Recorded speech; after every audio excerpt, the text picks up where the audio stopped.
حضرت عیسیٰ علیہ نبینا علیہ الصلوۃ والسلام کی خدمت میں ایک شخص حاضر ہوا. آپ اللہ کے نبی ہیں. آپ سے کہا حضور میں آپ کی خدمت میں رہنا چاہتا ہوں, میں آپ کی خدمت گاروں میں رہوں گا, آپ کی خدمت بھی کرتا رہوں گا, صحبت سے بھی برکتیں لیتا رہوں گا. آپ نے کہا ٹھیک ہے. آپ علیہ الصلوۃ والسلام نے اس کو اپنے ساتھ لیا, ایک سفر پر روانہ ہو گئے. اب اس سفر پر آگے گئے تو کھانے کا وقت ہوا. حضرت عیسیٰ علیہ الصلوۃ والسلام کے پاس 3 روٹیاں تھیں. آپ نے ایک روٹی اس شخص کو دی, ایک روٹی خود تناول فرمائی. جب دونوں نے ایک ایک روٹی کھا لی تو آپ نہر کے کنارے پانی وغیرہ پینے کے لیے تشریف لے گئے. واپس آئے تو تیسری روٹی غائب تھی. اس شخص نے تیسری روٹی چھپا لی. کچھ لوگوں کو یہ پرابلم ہوتی ہے یا ٹینشن رہتی ہے کہ یار کل کیا ہوگا, پرسوں کیا ہوگا, آگے کیا بنے گا, مستقبل کا کیا ہوگا. اب وہ بھی ایسا ہی شخص تھا کہ یار ابھی تو کھانا کھا لیا, رات کا کیا بنے گا. اس نے وہ روٹی چھپا لی, حالانکہ اللہ کے نبی کا ساتھ ہے. اب تھوڑا اور آگے گئے. حضرت عیسیٰ علیہ الصلوۃ والسلام نے پوچھا بتاؤ وہ تیسری روٹی کہاں ہے. اب اس شخص نے جھوٹ کہا کہ حضور مجھے نہیں پتا وہ تیسری روٹی کہاں ہے. آپ خاموش ہو گئے. تھوڑا آگے گئے.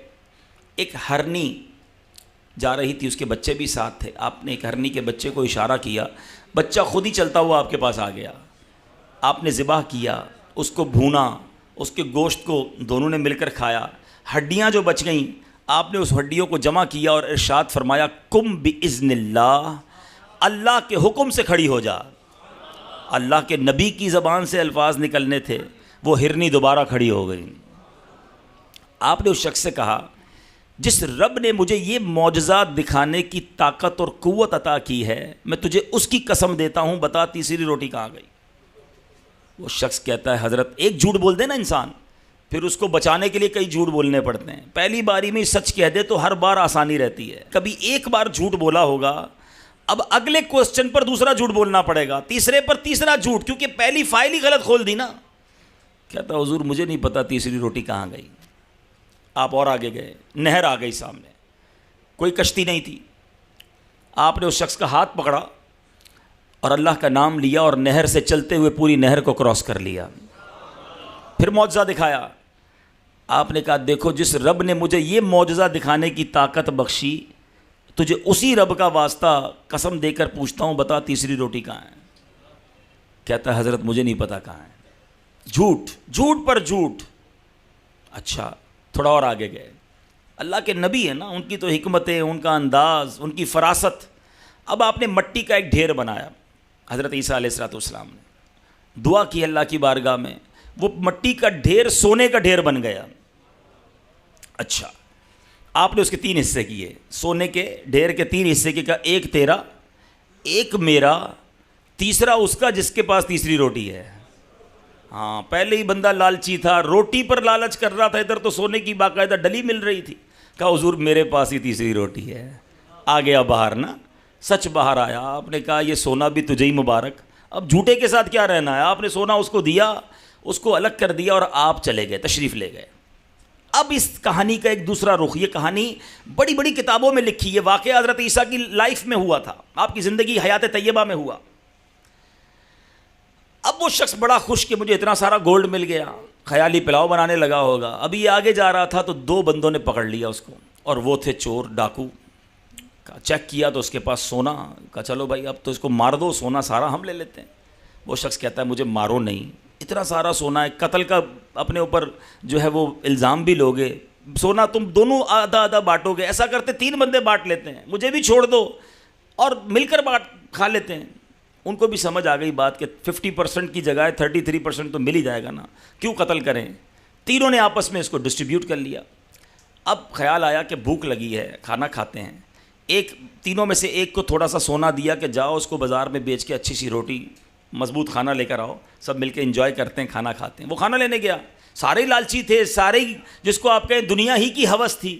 جو گولڈ جو سونا لے کر روٹی لینے گیا نا, وہ کہتا ہے یہ جو پیچھے 2 بندے ہیں نا, اگر میں کھانے میں زہر ملا دوں یہ دونوں کھا کے مر جائیں گے, سارا سونا میرا ہو جائے گا. آئیڈیا اس کو کلک کر گیا. اس نے کھانا پیک کیا, اس کے اندر زہر ملایا. ادھر پیچھے 2 سوچ رہے ہیں یہ جو کھانا لے کر آئے گا نا اس کو مار دیں گے, تو ہم دونوں مل کے آدھا آدھا سونا لے لیں گے.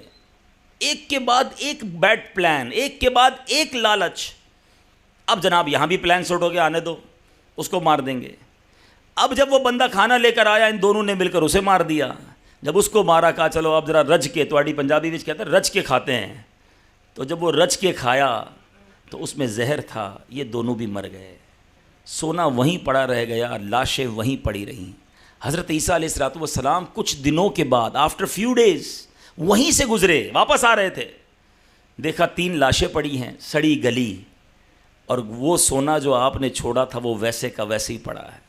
پھر آپ نے اپنے رفقا کو, اپنے ساتھیوں کو بلایا اور کہا یہ دنیا ہے, یہ دنیا دھوکہ ہے. انسان جس کے پیچھے بھاگتا ہے وہ یہیں رہ جائے گی اور وہ قبر میں پہنچ جائے گا. اے میرے میٹھے اسلامی بھائیوں, یہ واقعہ بظاہر تو ایک واقعہ ہے مگر اس کے اندر کیسا میسج ہے. لالچ لالچ لالچ, حرص, گریڈ, اور مل جائے کسی طرح اور یہ چیزیں میرے پاس آ جائے. اور ان تمام چیزوں کو حاصل کرنے میں انسان بعض اوقات اتنا لالچی, حریص, اور اس کی آنکھوں پر ایسا دنیا کا پردہ آ جاتا ہے کہ وہ کہتا ہے اگلے کا بیڑا غرق ہوتا ہو تو ہو جائے, میرا بھلا ہونا چاہیے, میں خوشحال ہو جاؤں, میں مالدار ہو جاؤں, میں انجوائے کروں, میں پلیجر والی لائف گزاروں, میری بلا سے کسی کا جو ہونا ہو جائے. یہ وہ غلطی ہے, یہ وہ جو گریڈ, جو لالچ ہمارے دلوں میں پھنسی ہوئی ہے. پھر مال کمانے کی لالچ تو ایسی ہے جس میں انسان اس قدر آگے بڑھ جاتا ہے کہ نہ اپنے کو دیکھتا ہے, نہ پرائے کو دیکھتا ہے, نہ حلال کو دیکھتا ہے, نہ حرام کو دیکھتا ہے, نہ جائز دیکھتا ہے, نہ ناجائز دیکھتا ہے, نہ کسی مسلمان کا بھلا دیکھتا ہے. اس قدر بری باتیں ہو رہی ہیں اور ایسی باتیں سامنے آتی ہیں. اگزامپل کے طور پر اسی شہر کے بارے میں سنا تھا نا کہ گوشت کی بجائے کیا کھلایا جا رہا تھا. یہ کیا یعنی مرنا نہیں ان لوگوں کو کہ جو لوگ چند سکوں کی خاطر حرام گوشت کھلا دیں گے. دوائیوں کے اندر ملاوٹ, کھانے کی چیزوں کے اندر ملاوٹ, اینٹی بائیوٹک یا وہ دوائیں جو جان بچانے والی ادویات کہلاتی ہیں, چند سکوں کی خاطر اس میں بھی لوگ ملاوٹ کرتے ہیں. پچھلے دنوں ایک اسکینڈل پکڑا گیا کہ جس میں بلڈ جو مریضوں کو دیا جاتا ہے اس بلڈ کے اندر ملاوٹ. یہ کیا ہے؟ یہ لالچ ہی تو ہے نا کہ یہ چند سکے حرام کے کمانے والے سوچتے نہیں کہ مرنا ہے, اللہ کو جواب دینا ہے, یہ پیسہ آ تو جائے گا مگر میرے لیے کتنی بڑی بربادی لائے گا. جو ظلم کر کے پیسہ کماتے ہیں, جو رشوت کا پیسہ کماتے ہیں, جو اللہ کو ناراض کر کے پیسہ کماتے ہیں, وہ سوچتے کیوں نہیں کہ پیسہ ہی سب کچھ نہیں.